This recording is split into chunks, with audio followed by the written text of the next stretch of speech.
غریب نواز رضی اللہ تعالیٰ عنہ کی بہت ساری کرامتیں ہیں۔ ہم لوگ ان کی کرامتیں بیان کرتے کرتے تھک جائیں گے، فضیلت بیان کرتے کرتے، مگر غریب نواز خواجہ معین الدین چشتی حسن سنجری اجمیری کی کرامتیں ختم نہیں ہو سکتی، ان کی تعریف نہیں ختم ہو سکتی ہے۔ اللہ پاک کے یہ مقدس بندے ہوتے ہیں، اللہ پاک کا ان پہ بہت بڑا کرم ہوتا ہے۔ ایسے ہی ایک ہندوستان کا ایک شہر ہے جسے دارجلنگ کہتے ہیں، اس میں ایک بہت بڑا تاجر تھا جس کا نام عبد الرحمن تھا، جو بہت مالدار تھا۔ اس کی کوئی اولاد نہیں ہو رہی تھی، تو وہ غریب نواز کی بارگاہ میں گیا اور اس نے اللہ پاک سے دعا کی آپ کے وسیلے سے، تو اللہ پاک نے اسے ایک شہزادہ عطا فرمایا۔ تو اس کا اکلوتا بیٹا تھا، بڑے ناز و نعیم میں پلا ہوا تھا، ہر خواہش اس کی پوری کرتا تھا۔ بیٹا بھی خوش تھا، اپنے اکلوتے بیٹے کو دیکھ کر کے باپ بھی خوش تھا۔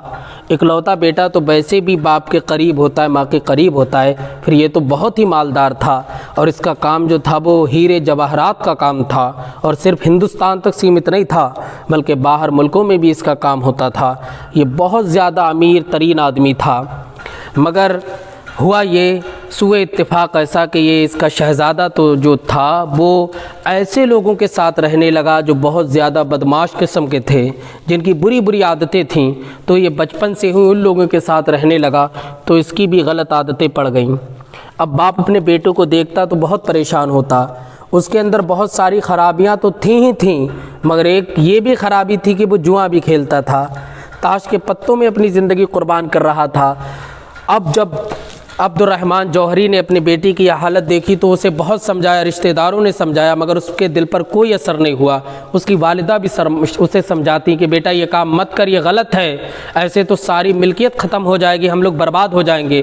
اور آہستہ آہستہ محمد امین جوا اتنا کھیلنے لگا کہ ساری دولت اس نے ختم کر دی، اب محتاجی پر یہ آ گئے۔ اب عبد الرحمن نے جب اپنے بیٹے کی حالت دیکھی تو دن پہ دن اس کے دل میں اچھوکے لگتے، اور وہ بسترے مرض پر لیٹ گیا، بیمار ہو گیا، شدت کی بیماری اس کے پاس آ گئی، حتیٰ کہ اس کا وقت انتقال آ گیا۔ اس نے اپنے بیٹے کو بلایا اور کہا میرے بیٹے میں نے تجھے بہت سمجھایا لیکن تیرے دل پر کوئی اثر نہیں پڑا، اب بیٹے میرا وقت آخری ہے، میں نے تجھے غریب نواز کی بارگاہ سے مانگا تھا لیکن میری بدقسمتی ایسی ہے کہ میں دارجلنگ سے اجمیر شریف نہ جا سکا اور تیرا سلام پیش نہیں کر پایا۔ بیٹا اگر زندگی تمہیں اجازت دے اور وقت ملے تو غریب نواز کی بارگاہ میں ضرور سلام پیش کر کے آنا۔ بیٹے بہت تجھے سمجھایا لیکن تیرا جوا اور تیرے غلط کام کبھی نہیں چھوٹے۔ اب وہ اپنے باپ کی بات سنتا جا رہا تھا اور اس کے دل پہ تھوڑا تھوڑا اثر بھی ہو رہا تھا۔ اب وہ اپنے باپ کا اس نے اپنی نگاہوں کے سامنے انتقال ہوتے ہوئے دیکھا، زار و قطار رویا، اس کی والدہ بھی روئیں، ہر طرف صف ماتم بچھی ہوئی تھی، سب لوگ پریشان تھے چونکہ یہ شہر کا سب سے امیر آدمی تھا۔ اس کی نماز جنازہ کے لیے اسے تیار کیا جاتا ہے، غسل ہوتا ہے، کفن دیا جاتا ہے اور اسے لے کر کے نکل جاتے ہیں قبرستان کی طرف۔ جب قبرستان میں اس کے جنازے کو رکھا قبر میں تو یہ محمد امین جو اس کا شہزادہ تھا یہ رونے لگا کہ مجھے بھی اس قبر میں رکھ دو، میں بہت بڑا جواری ہوں، میں اپنی باپ کی ساری دولت میں نے برباد کر دی ہے۔ لوگوں نے اسے نکالا، نہیں تم سدھرو، اللہ پاک نے تمہیں موقع دیا، سدھر جاؤ۔ یہ گھر آتا تھوڑے دن تک تو صحیح رہا لیکن اس کے بعد یہ پھر انہی اڈوں پہ جانے لگا جوا کے، اور شراب اور غلط کاموں میں پھر اس نے اپنے آپ کو ملوث کر لیا۔ اللہ اکبر۔ جب اس کی والدہ نے یہ دیکھا بڑی مغمون ہوئی، وہ پریشانی کے عالم میں اس نے اپنے اس بیٹے کو بلایا اور کہا بیٹے چلو ہم اجمیر شریف تمہاری سلامی پیش کر کے آتے ہیں۔ اب انہوں نے رخت سفر باندھا، چونکہ پیسے تھے نہیں، جو بھی پاس میں تھے انہیں لے کر کے یہ گئے اجمیر۔ اب دربار خواجہ غریب نواز میں حاضری دیتے ہیں، اور حاضری دینے کے بعد اس کے دل پر ابھی تک کچھ محسوس نہیں ہو رہا، لیکن والدہ اس کی کہہ رہی ہیں بیٹے ہم آئے ہیں غریب نواز کی بارگاہ میں تو ضرور ہمیں پھل ملے گا، یقیناً تم سدھر جاؤ گے۔ یہ بولا کہ ماں آ تو گئے لیکن میرے دل پر ابھی کوئی کیفیت نہیں ہے، مجھے نہیں لگتا ہے کہ میں سدھر جاؤں گا، میری یہ بدعمالیہ اور میرے گناہ اتنی شدت پکڑ گئے ہیں کہ اب ان سے باہر آنا میرے لیے بہت ہی مشکل ہو گیا۔ لیکن وہ اس کی والدہ کہہ رہی نہیں بیٹے تم چلو اور دعا مانگو، اللہ پاک ضرور دعائیں قبول کرتا ہے۔ جب یہ مزار شریف سے لوٹے تو راستے میں فقیر ملا، فقیر نے کہا کچھ اللہ کے نام پہ عطا کرو، غریب نواز کا صدقہ۔ تو محمد امین کے پاس چونکہ کچھ نہیں تھا، 5 روپے تھے، تو والدہ نے کہا دے دو، تو اس نے کہا امی جان یہی ہے ہمارے پاس، اس کے بعد پیسے بہت کم ہیں۔ کہا نہیں تم دے دو اللہ کے نام پہ۔ محمد امین نے وہ 5 روپے دے دیے۔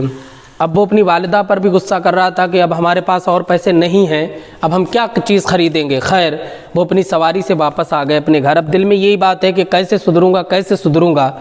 اللہ رب العزت کی ان پہ رحمت ہوتی ہے کہ محمد امین کے دل میں خیال آیا کہ جاؤں اپنے جواں کے اڈے پر۔ جب وہ جواں کے اڈے پر گیا تو اس نے دیکھا کہ سارے جواں خانوں کو آگ لگی پڑی ہے، سب کچھ برباد ہے۔ تو اس نے کسی سے پوچھا بھائی کیا ہوا؟ کہا کہ ارے آپ کو نہیں پتا، کل پولیس کا یہاں پر چھاپا پڑا تھا اور ہم سب لوگ اپنی جان بچا کے بھاگے، اکثر جو تھے وہ پکڑے گئے، کچھ تو بھاگ گئے، اکثر پکڑے گئے۔ اللہ اکبر۔ اور کہا کہ اگر تم ہوتے تو تمہیں بھی پولیس پکڑ لیتی۔ جب اس نے اتنا سنا تو اسے یقین ہو گیا کہ یہ غریب نواز نے ہماری مدد فرمائی ہے، غریب نواز نے ہمیں سہارا دیا ہے، غریب نواز نے یہ ہماری غلط کام ہم سے چھٹائے ہیں۔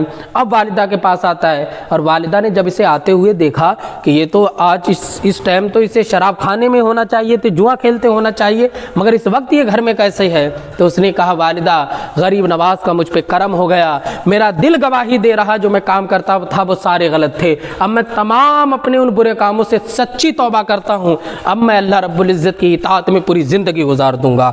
تو یہ غریب نواز ہیں کہ جو جیسا ان کی دربار میں آتا ہے، اگر گناہگار آتا ہے تو وہ گناہوں سے توبہ کرتا ہوا نظر آتا ہے، بے سہارا آتا ہے تو اسے سہارا ملتا ہے۔ اسی لیے تو ہم کہتے ہیں غریب آتے ہیں در پہ تیرے